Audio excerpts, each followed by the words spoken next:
நம்ம தமிழ் இண்டஸ்ட்ரியில் உள்ள பெரிய பெரிய ஹீரோஸோட ஃபேன் பாய் சம்பவம்னா இதாண்டா இப்படிதாண்டா இருக்குன்ற மாதிரியான ஒரு 3 ஃபேன் பாய் சம்பவத்தை பத்தி இந்த ஒரு வீடியோல பார்க்கலாம். நம்பர் 3ல இருக்க நம்ம சூப்பர் ஸ்டாரோட ஃபேன் பாயான கார்த்திக் சுப்ராஜ் தலைவர் வச்சு எடுத்த பேட்ட படம் தான் இருக்கு. நம்பர் 2ல இருக்கிறது நம்ம எல்லாருக்குமே தெரிஞ்ச லோகேஷ் கனகராஜ் தான் இருக்காரு. நம்ம உலகநாயகன் கமலஹாசனை வச்சு தரமா எடுத்த விக்ரம் படம் தான் இருக்கு. நம்பர் 1 பாக்குறதுக்கு முன்னாடி மேலும் பல சினிமா அப்டேட்டுக்கு நம்ம சேனல்ல ஒரு சப்ஸ்கிரைப் பண்ணிக்கிறோங்க.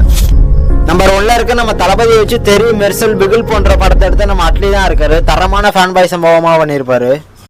நம்ம தமிழ் இண்டஸ்ட்ரியில் உள்ள பெரிய பெரிய ஹீரோஸோட ஃபேன் பாய் சம்பவம்னா இதாண்டா இப்படிதாண்டா இருக்குன்ற மாதிரியான ஒரு 3 ஃபேன் பாய் சம்பவத்தை பத்தி இந்த ஒரு வீடியோல பார்க்கலாம். நம்பர் 3ல இருக்க நம்ம சூப்பர் ஸ்டாரோட ஃபேன் பாயான கார்த்திக் சுப்ராஜ் தலைவர் வச்சு எடுத்த பேட்ட படம் தான் இருக்கு. நம்பர் 2ல இருக்கிறது நம்ம எல்லாருக்குமே தெரிஞ்ச லோகேஷ் கனகராஜ் தான் இருக்காரு. நம்ம உலகநாயகன் கமலஹாசனை வச்சு தரமா எடுத்த விக்ரம் படம் தான் இருக்கு. நம்பர் 1 பாக்குறதுக்கு முன்னாடி மேலும் பல சினிமா அப்டேட்டுக்கு நம்ம சேனல்ல ஒரு சப்ஸ்கிரைப் பண்ணிக்கிறோங்க. நம்பர் 1ல இருக்க நம்ம